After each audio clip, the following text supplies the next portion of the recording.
New Thought Media Network. We are a global broadcast network of positive music, media, and entertainment, inspiring humanity's evolution along the journey of enlightenment and creating a world of love, peace, empowerment, and prosperity for all. New Thought Media Network. Positively inspiring.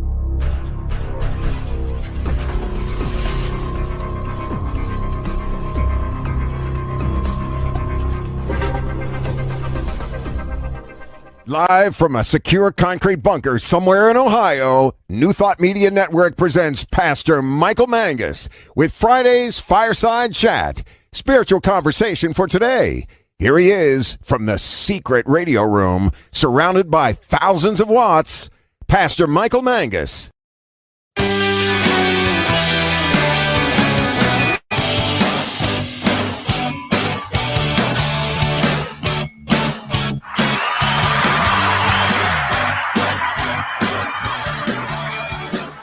Ah, yes, as a thousands cheer. Well, hello there to everyone. You are in tune for another fun-filled, thrill-packed, and yes, it is a guaranteed, always exciting edition of the Fireside Chat here on your New Thought Media Network. I am the Reverend Michael Mangus. I am broadcasting this evening from the top secret radio room in the secure concrete bunker that is so secure that only one person, and that is my former producer, Diego Reyes, only he knows where it's at. Everyone else has no clue, especially the Reverend Robert Brzezinski, our Chief Inspirational Officer here at the New Thought Media Network, and Reverend Jeff Radcliff. Now, they have both tried to send radio trucks around to try to find the top secret radio room in the secure concrete bunker, but they have failed. And we're going to keep it that way too. Well, hi there. Welcome. Good to see everyone this evening. We are recording because I have a wedding tonight, and also that it's past Reverend Jeff's bedtime. So, but for all of those people who would like to comment, please do so. And for all of my shy people out there, I know you're out there. If you go to pastormichaelmangus@gmail.com, pastormichaelmangus@gmail.com, send me a note.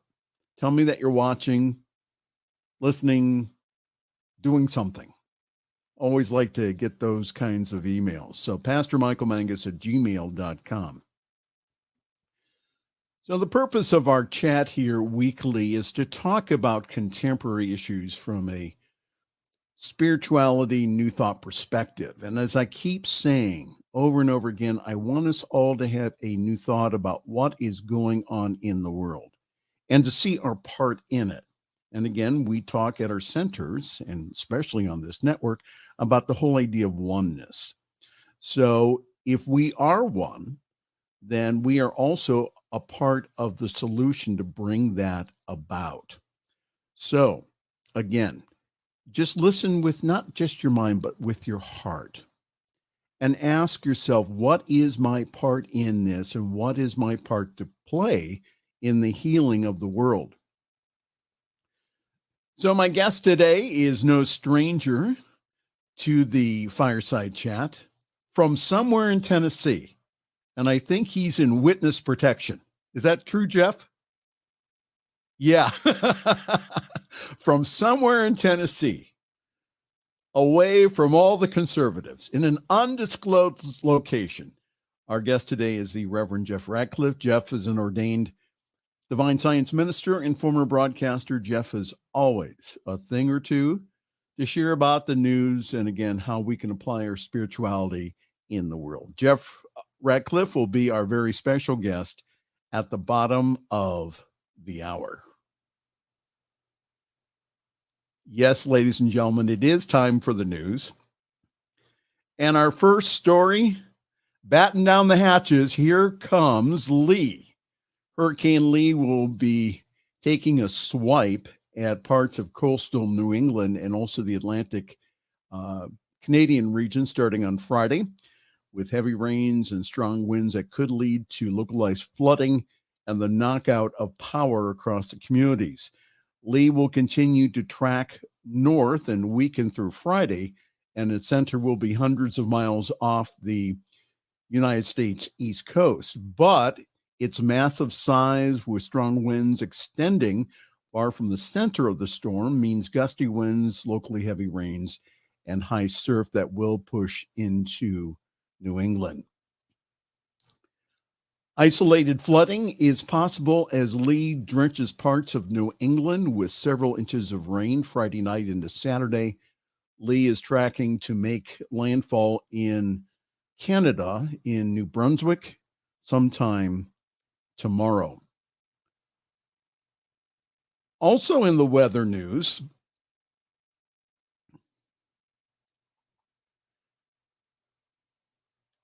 there's been flooding in Libya. Emergency teams are working to find survivors and retrieve bodies after a massive flood hit Libya's northeast 3 days ago, killing at least 8,000 people and leaving 10,000 missing. Eyewitness footage shared on social media showed the devastation after the floods, with collapsed rooftops and tumbled cars amid the destroyed infrastructure. Satellite images showed that buildings in the worst hit city of Derna was destroyed by water and sand. The coastal city shores appeared to have been severely eroded.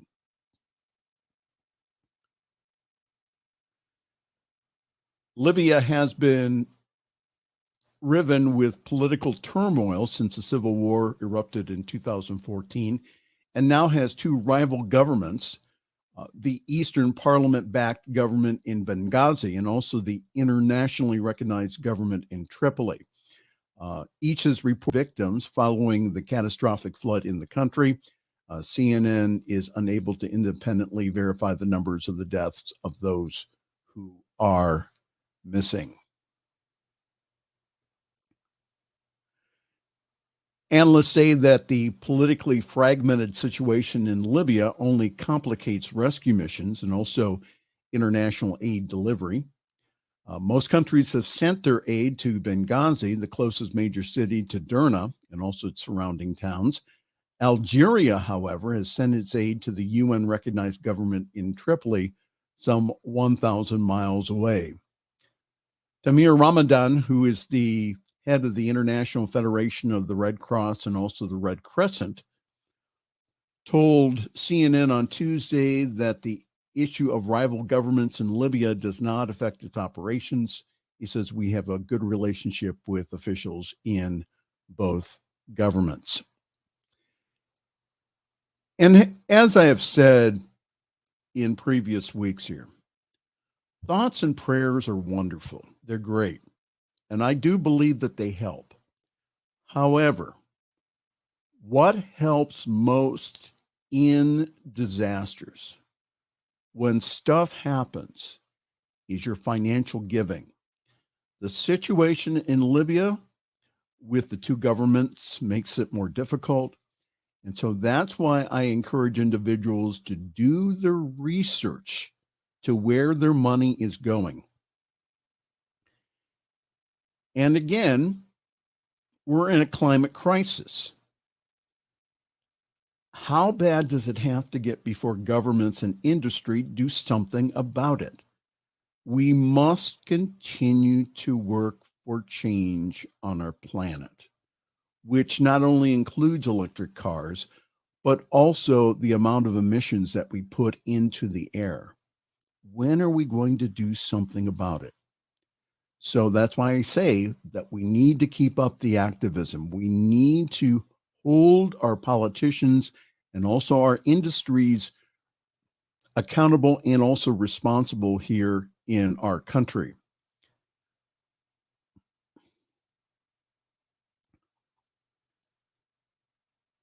Well, they had some cyber attacks last week in Las Vegas. MGM Resorts and Caesar Entertainment are recovering from cyber attacks this week that tested the computer defenses of the multi-billion-dollar hotels in Las Vegas. Hackers stole Social Security numbers and driver's licenses from a significant number of loyalty program customers at Caesars Entertainment, the hospitality giant said on Thursday. At MGM Resorts, guests reportedly that they were unable to make room charges and also access their rooms with their digital keys. The issues were a result of a cybersecurity issue, and the systems are operational again, MGM says. It currently remains unclear who was responsible for the pair of attacks. I bring that up because this week I got a letter from my previous insurance company saying that my information may have been compromised. I've had credit reporting and also monitoring since my debit card got compromised last year. So take your information seriously. Get some type of monitoring on your account. All right. This is no joke. I spent probably the better part of 6 weeks at my local bank figuring out what was going on. Also in the news here locally, and we'll talk with Reverend Jeff Radcliff about this, the Catholic Diocese of Cleveland changes policy on gender identity for schools and also parishes. And this is from our local station, WOIO, News 19. It says the Catholic Diocese of Cleveland recently announced several LGBTQ plus changes for all their parish schools, diocesan schools, parishes, and also offices. This new policy affects employees, personnel, volunteers, students, and youth participating in parish or institutional faith formation. Bishop Edward C. Malasek, Malasek, I think that's how you pronounce it. Edward C. Malasek and also Chancellor Vincent Gardner signed a policy on August 30th, and it went effective on September 1st. And this is what was written. In response to the societal trends and at the request of church and school leadership, the Catholic Diocese of Cleveland has taken the existing guidance and practices in a matter of sex, sexuality, and gender identity and developed them into a formal policy rooted in Scripture and also Christian teaching, they say church teaching, to help ensure that these matters are addressed in a consistent, pastorally sound, and authentically Catholic manner across our diocese and parish institutions and schools. These are some of the changes. Are you ready? Only pronouns that accurately reflect a person's God-given biological sex, and that's in quotes, a God-given biological sex, shall be used when addressing that person. When in institutions' bathrooms or facilities, all persons must use the bathrooms or other facilities that correspond to their God-given biological sex. Oh, it goes on. No person may attend a dance, mixer, or similar event with a date of the same God-given biological sex or express or display public sexual attraction to members of the same sex at the event. All institutional records shall reflect a person's God-given biological sex and legal name. No person may engage in so-called social transitions, surgeries, or medical treatment that seek to transition the person to a sex or gender inconsistent with his or her God-given biological sex.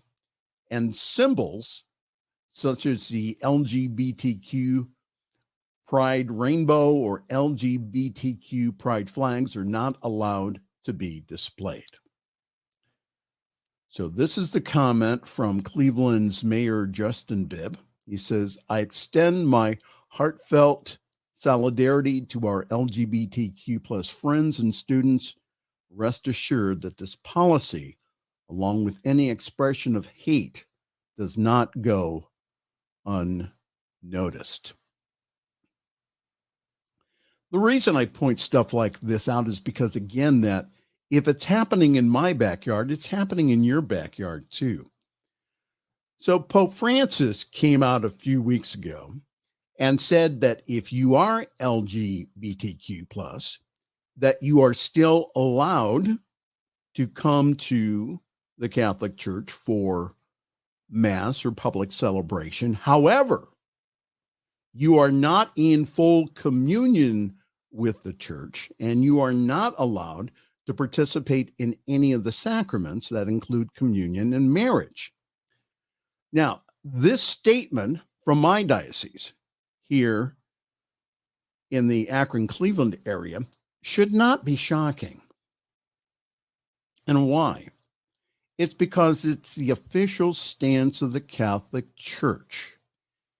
And my priest friends in the Episcopal Church, who just installed this week a woman bishop, are putting out the welcome mat to all. And also that welcome mat goes out to anyone who would like an inclusive community.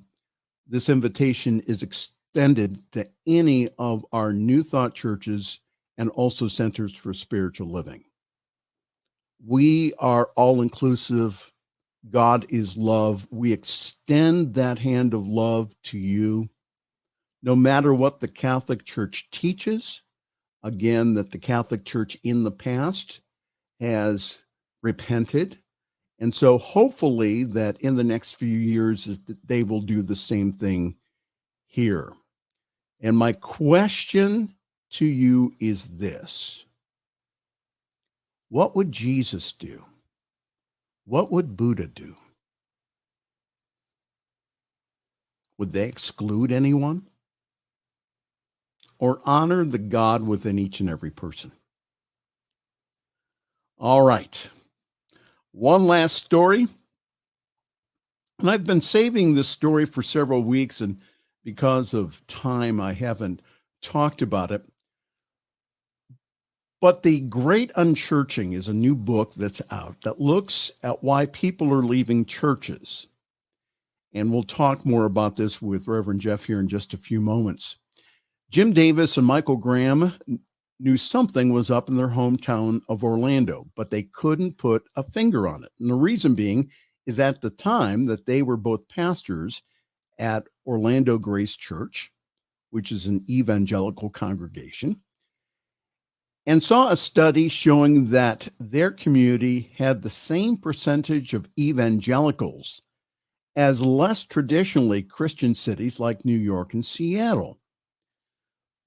Their city also ranked low on a list of Bible-minded cities. Now, again, this is Florida now, with a profile more akin to cities with secular reputations than the Bible Belt communities like Birmingham, Alabama, or Nashville, or the secret location in Tennessee where the Reverend Jeff Radcliff is located, of which I'm not allowed to tell you. This did not make any sense to these two pastors. Now, understand this. Orlando is the home to CRU, C-R-U, which is a shortened form of Campus Crusade for Christ, a major campus ministry, along with Wycliffe Bible Translators, of which I had a friend of mine work for them at one time, and also other major Christian nonprofits, as well as booming and influential megachurches like First Baptist and Northland Church. And Orlando felt different from New York or Seattle. Davis said this. He said, then it hit us. It is because our people used to go to church. And he and Graham knew of a number of people who had stopped going to church, and the two pastors started wondering how common that was. And they began looking for data.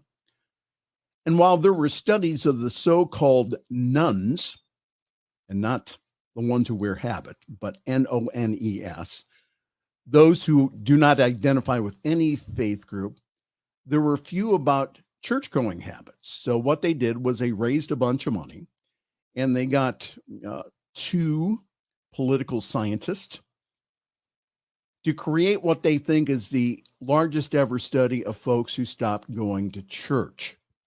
What happened is after these 2 social scientists went ahead and did their study and presented it to these 2 pastors, it led them to some sobering conclusions. It said that more people have left the church in the last 25 years than all the new people who became Christians from the First Great Awakening, Second Great Awakening, and the Billy Graham Crusades combined. Davis and Graham wrote in the book. And the book and the study prompted it were driven by curiosity and also stubbornness. If we got a question that we need an answer to, we're not going to stop until we get it, Graham says. Now, again, that he is now a member and a program director of what's called Keller Center, which helps churches to adapt to the changing religious landscapes. It helps Christian churches, okay? Let's get real clear about that. I went on the Keller Center's website.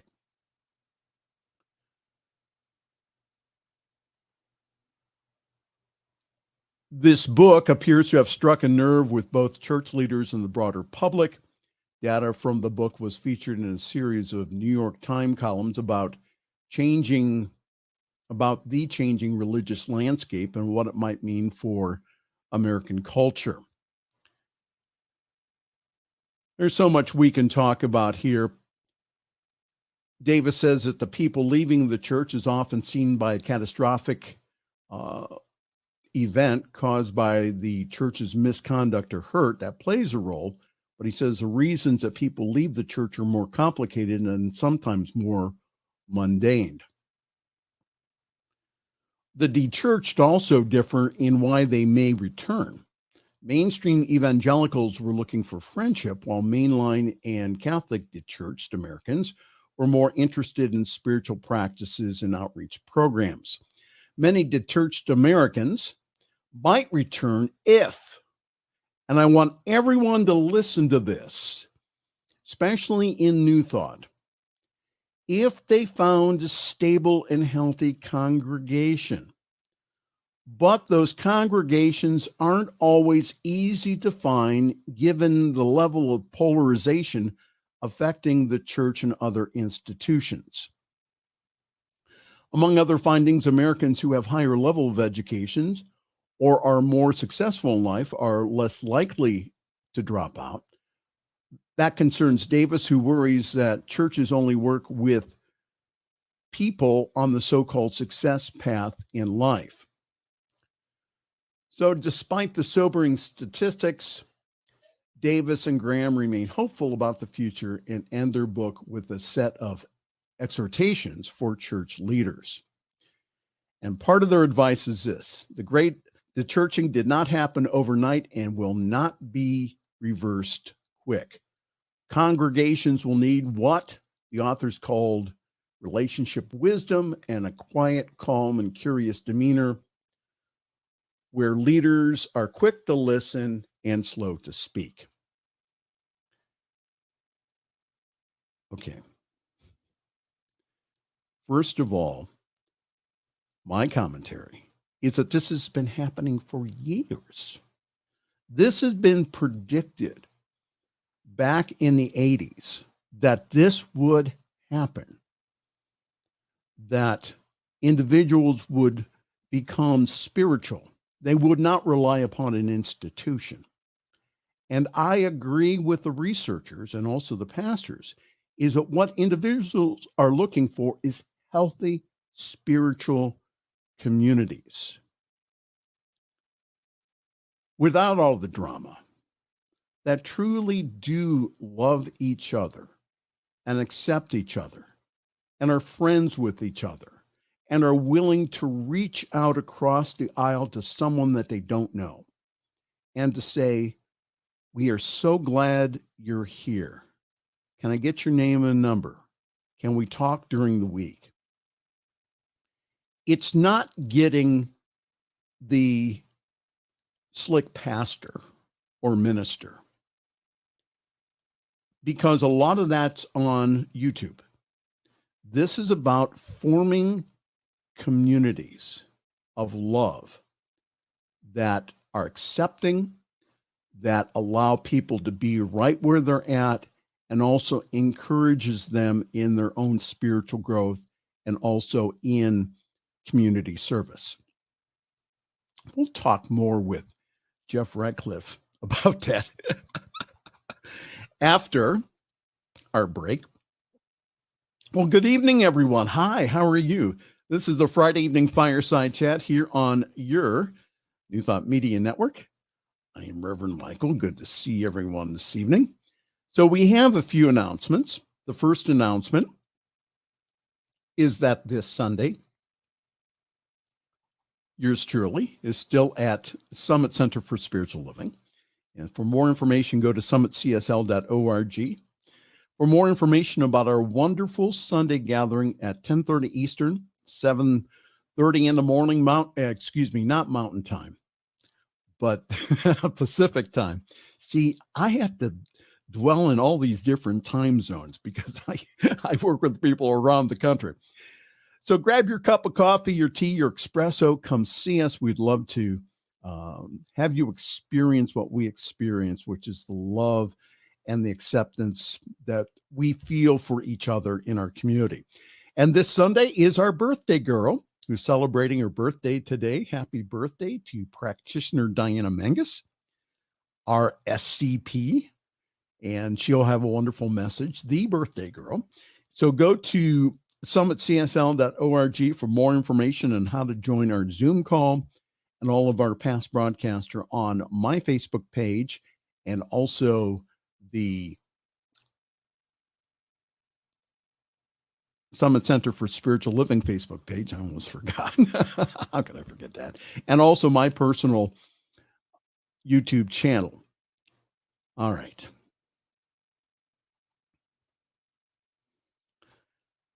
We would really appreciate your financial help right now here at our network.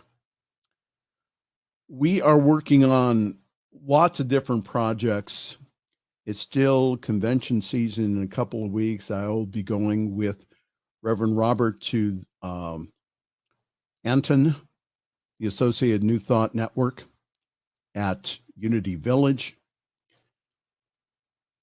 We have so many programs coming on. My production schedule has doubled over the past 2 weeks of shows that I'm producing for other ministers here. We have the opportunity with this network to show love to the whole world, that we are a practical spirituality that takes into consideration, again, all the traditions and also all the positive good that is found in religion and puts it into a spirituality that is for everyone. So if you could please go to ntmedia.org/donate. If you have not given in the past, please do so now, because it really not only helps you in the giving, but it also affects the whole entire world. Isn't that exciting? When I do prayer on weeknights here on New Thought Media Network, I have people from across the globe praying with us. Isn't that wonderful? So we in New Thought are not becoming, again, the best secret, but we're becoming, again, the best known philosophy out there. That's our goal. So again, if you go to ntmedia.org/donate, there you can go ahead and again give a very generous one-time gift, or you can do like I do, which is give a monthly sustaining gift. That really helps us. That monthly sustaining gift helps us to set budgets and also to pay bills, including all the bills that I put in for conferences to Reverend Robert, which was a whole big stack of them. Just go ntmedia.org/donate. We really appreciate and say thank you for all that you do. Okay. Time for us to go to break. Jeff, I've talked too long. It's all your fault. I know he's going to say, oh, it's not your fault. Okay. We're going to go to break. We'll be right back. This is the Friday evening Fireside Chat here on your New Thought Media Network. Choice, your creative superpower. We have the power to manifest as we dedicate attention to our thoughts, but often miss opportunity to achieve the greatest good. Your superpower is waiting to be unleashed to unlock a fuller, more rewarding world for all. Join us every Thursday at noon Mountain Time for Choice, your creative superpower with Zoe DeMuro.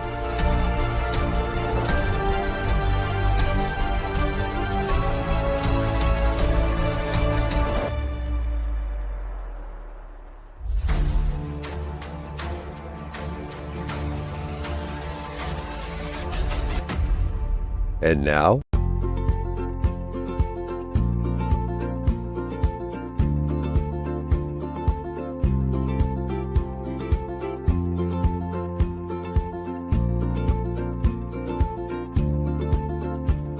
Blessings, everybody. My name is Jafon Seeley.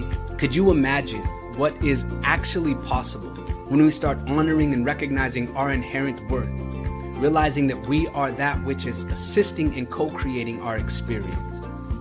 And with that understanding, start recognizing that every human, every individual, everything that we interact with reflects that same inherent worth. It's not about an adventure, it's about the atmosphere of the consciousness of adventure, the lifestyle of adventure. How many people would say that their lifestyle is adventurous?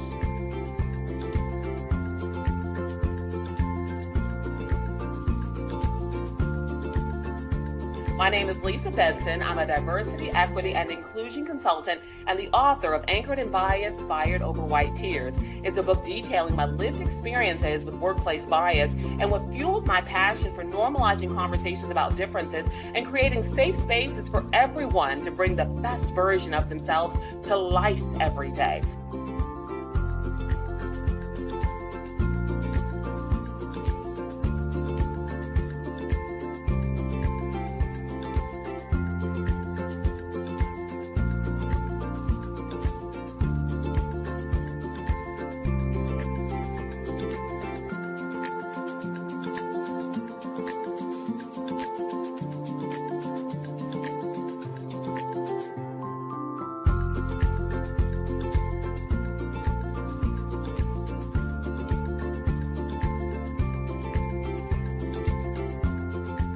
The views and opinions expressed by Pastor Michael Mangus are generally right.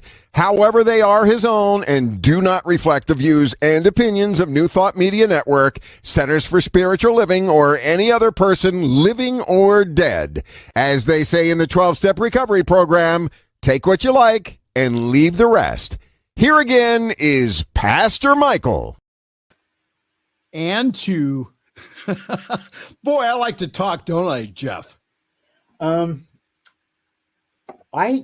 could talk. I could address that with you right now if you'd like. Yes, you can. Please do. Okay. The Reverend Jeff Radcliff, my friend from Tennessee, wonderful guest here, and always love his opinion. Go ahead, Jeff. All right, here we go. You asked for it. You seem inordinately, what's a good word? Enamored. Okay. With a pregnant pause. Okay. And I know that what's happening is you're stopping because you're reading your notes or Yeah. whatever. But you need to, I would tell you to stop that, but Yeah. since abortion has been banned, I can't tell you to stop your pregnant pause.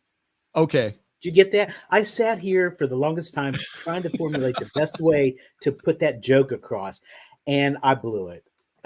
Okay. Well, But anyhow, it's just the news, yeah, believe me, I have a whole other stack of stuff that I could have gotten into. But anyhow, all right.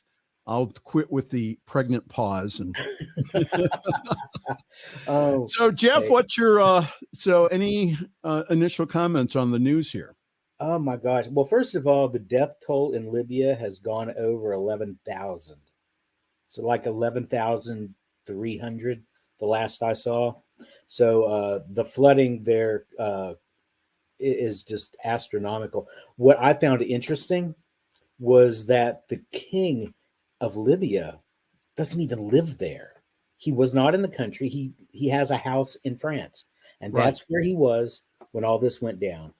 Um, I mean, yeah, he flew back to Libya after the fact, but which I find kind of interesting because President Biden just got back from Asia and caught a lot of flack from the GOP because number one, he was in Alaska on 9/11, and they thought that he should be at least in DC, if not in New York, for commemorative events. The man was working, and he was on his way home. You can't fault him for that. And they also gave him a bit of hell for having a press conference and ending it by saying, "Now I'm going to bed." Like he's tired, the Sleepy Joe thing. They did not take into consideration the fact that the man, number one, was jet lagged. Yes. And so he worked the equivalent of an all-nighter. And who of us, having been up, having gone to college, or not even, but having worked all night long, would not be ready to go to sleep after that? Oh, absolutely. Or those of us who have done night shift at radio stations. Exactly. Been there, done that. This great de-churching thing. Okay. I found a boatload of stuff on there. A lot of it that you had sent, but I found a really interesting op-ed from Washington Post that was written a year and a half ago by a man named Brian Broom. And basically he said that in this day and age, you can find a church that will tell you exactly what it is you want to hear. Right. So religion is dividing people. And this is a quote from him. He said, "I often think that faith in God can be just as self-serving as staring at yourself in a mirror. The way a religion is practiced too commonly reflects the person who's practicing it. If you want to be rich, you can find a religion that tells you that's what God wants you to be. If you're a misogynist, you'll find a church that will reaffirm your misogyny. If you don't like our politics or some of our political leaders, there's a pew with your name on it somewhere, maybe closer than you think." And we here in New Thought are cognizant of our connection with spirit, with God. We are individualizations of that. So what we're looking at here from what he's saying is that we're being divided because people are not remembering that God being omnipresence itself basically means that you and I are one. And so are we with everybody else out there. So what we're looking at is basically God showing up in expression of these different ideas. Yes.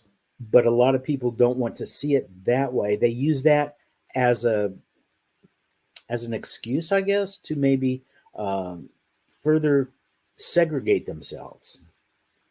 And that's, it's like Broom goes on to say, if your religion is telling you who to marginalize, ostracize, and hate, it's more than likely not your religion. It's just you, or at least your individual expression.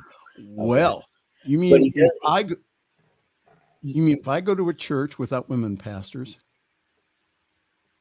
If I go to a church that is anti-LGBTQ, so that's a reflection more on me than it is on the church, correct? Yeah. Interesting. Yeah. He did say this, and I thought this was cool. He said, I know many kind people who practice their religions in ways that make us hopeful, in ways that are open and loving, people who aim not to convert, but to comfort, not to shame, but to lift up, not to demonize, but to include. I find this a testament of who they are as people. And I find that to be true here in the buckle of the Bible Belt. I mean, and a lot of people say that that's where they are in the buckle of the Bible Belt. Honey, in Tennessee, this is the Bible Belt. There are a few little blue oases in this huge sea of red. Mm-hmm. So this is the Bible Belt here. And I was thinking about this last night. I was in one of the local community chat rooms, and there are a lot of really nice people in there, helpful, kind, but there are a lot of hateful, evil, mean, nasty expressions of divinity in there as well. And they will hop on you like a chicken on a June bug, as my grandmother would say. And I find this in the communities as well.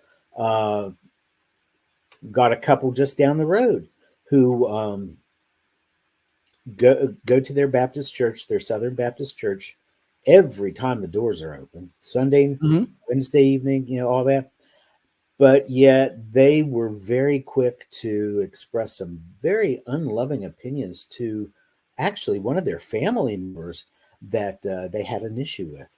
And I'm thinking to myself, Jesus taught us to love each other, love God and love one another. And he said, you do those two things, and every other thing that is, being a Jew, for him, it was the 10 Commandments. He said, you love God and you love everybody else, then all the other commandments are taken care of. Yes. It kind of disturbed me. I toyed with the idea of contacting their pastor and saying, you might want to address the way some of your congregation are dealing with people outside of your church, because this is not a good look for you. They are the face of your church. Yes. And dude, no. But I thought, I don't want to come across wrong to this gentleman. That's why I like the New Thought concept, because we are loving. Now we do have our issues. Every church movement or spiritual movement has its issues, but for the most part, you will find the love that you're looking for. Absolutely. In that other article that you were talking about, from the Cleveland Diocese. Yeah, where they were, you talked about the nuns. Well, first of all, the United States is late to this party of becoming a more secularized country, because, we're looking at Europe, we're looking at England and Australia. These countries have fallen away, so to speak, from a Christian standpoint, years ago. And there was a gentleman, and I'm looking for his name right now, Stephen Bullivant. He wrote a book called Non-Verts, The Making of Ex-Christian America. He's a professor of theology. And he said, and I found this very interesting, he said, what happens in America that I think dampens down the rise of the nuns is the Cold War. Because in America, unlike in Britain, there's a very explicit kind of Christian America versus godless communism framing. And to be non-religious is to be un-American. I think that dampens it down until you get the millennial generation for whom the Cold War is just a vague memory from their early childhood. And so, our kids who are, up and coming now, they've not had that. They're just seeing, little bits and pieces of the hangers on who talk about the godless communists and how we've got to stand against them. And so, to be non-religious is to be un-American.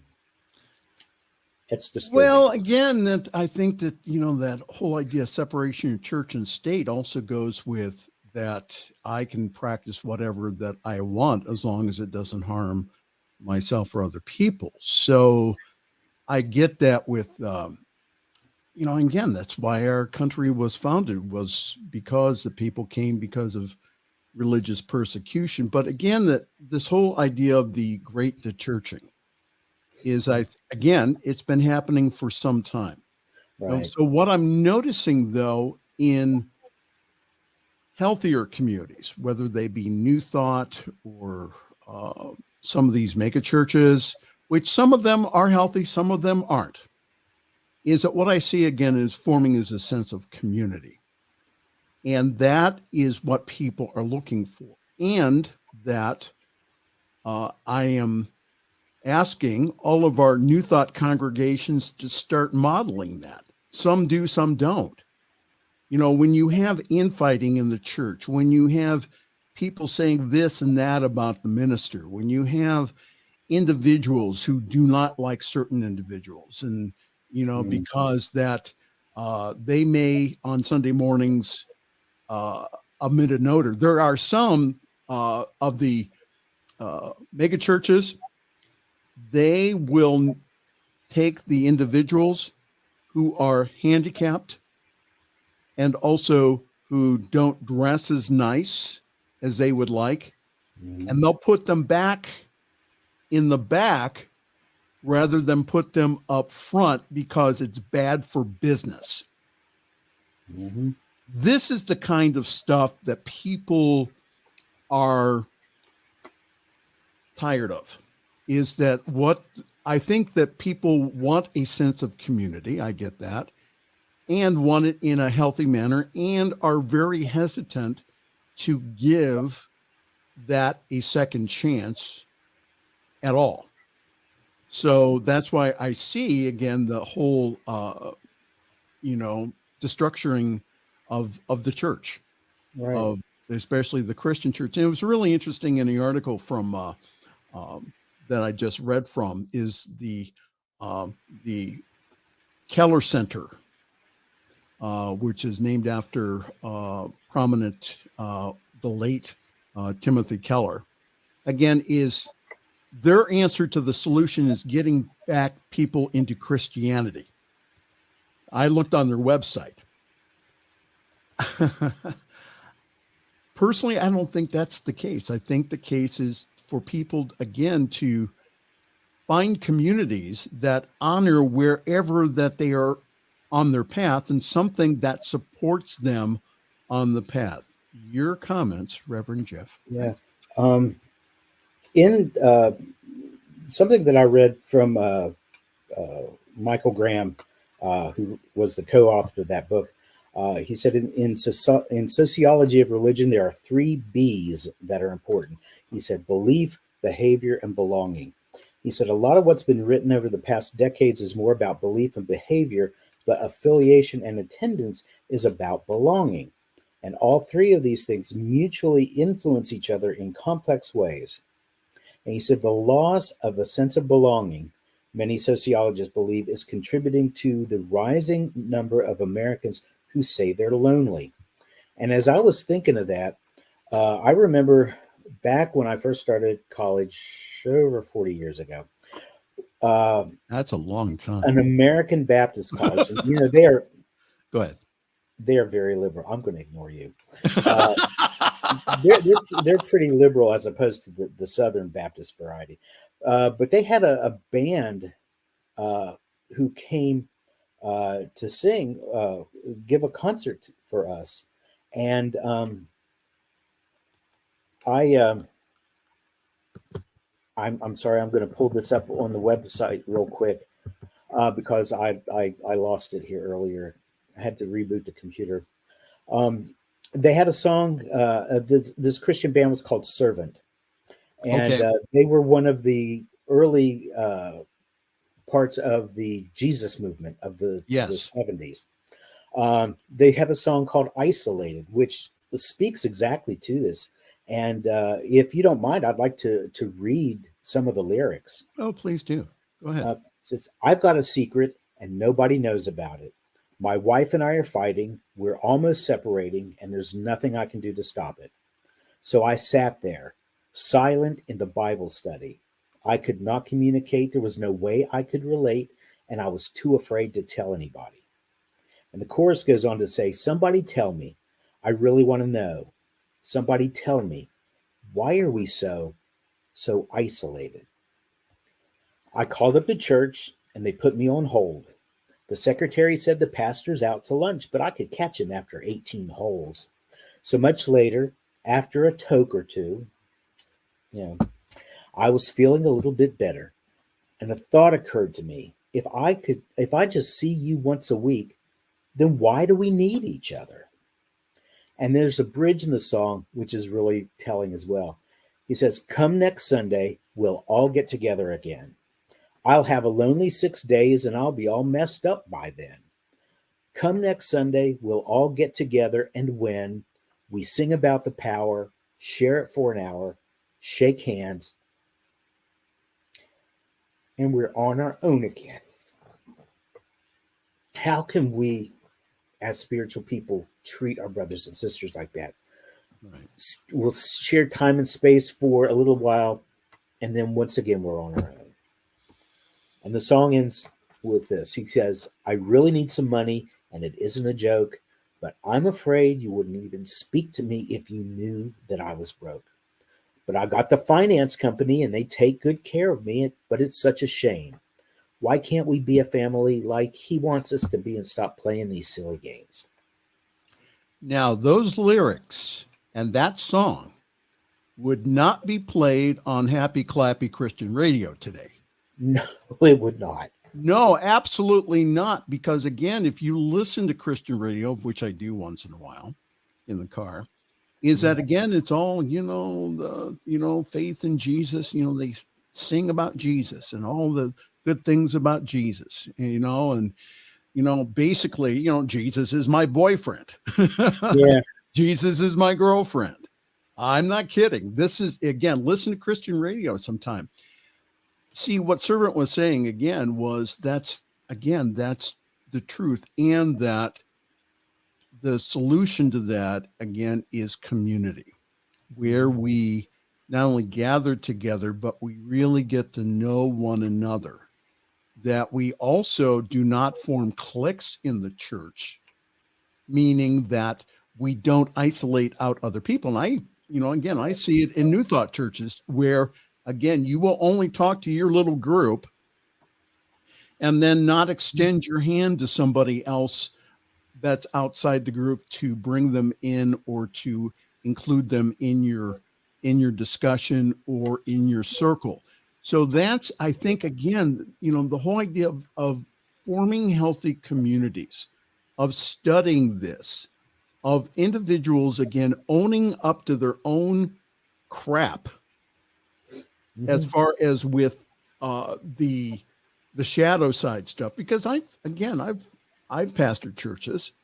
What comes up again is not, they blame the pastor, but again, that what happens is that the origin of it is within them. So they're projecting onto the pastor their stuff. Yeah. And we're seeing that politically as well. Right. I have been to New Thought churches where nobody came up to welcome me other than, the people at the door, the welcome committee, they're at the door. The congregants walked right past me. I'm one of those people that I'm not afraid to get in your face. And I walked up to a couple of people and I said, including me, go ahead. I'm visiting your church today. This is really cool.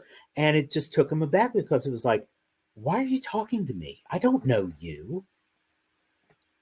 I'm worth getting to know. Everybody's worth getting to know.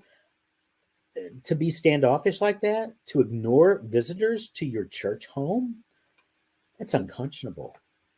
Yeah, I went into, I'm not going to say, but I went in, I was asked to speak at a church, and it was interesting. And I kind of timed it that, again, here I am, a stranger, walking through the halls, and no one comes up to me and says, "Hi, how are you?" Or, what brings you here today, or anything like that. None of that happened. And and again, that's like you said, I've had churches before that, again, that just ignore you. And this is New Thought churches. I'm picking on our people here. Right. Rather than, again, people coming up and saying, "We're really glad you're here. What brought you here?" Again, the minister, everyone at a center is a minister, whether they know it or not. Mm. Yes, we have our practitioners, and we have our the people that we have up in front that call themselves Rev, that we have allowed that privilege to be a minister. However, see, that's not going to cut it, especially with the newcomers. They are testing with all senses, including their sixth sense, about whether or not I want to come back here or not. So I think, again, it's really important that we, again, that clean house, learn from the study here. Yes, it's has its Christian origin, but I think that, again, from a society viewpoint, I think that we need to start incorporating some of these ideas that they're saying back in, especially the whole idea of healthy community. Right. I came across 4 different reasons for decline in church attendance. And the author, and I can't remember what his name was, I don't know that I noted that, said that shifting cultural values, and we're seeing that culture wars, and a lot of it's politicized.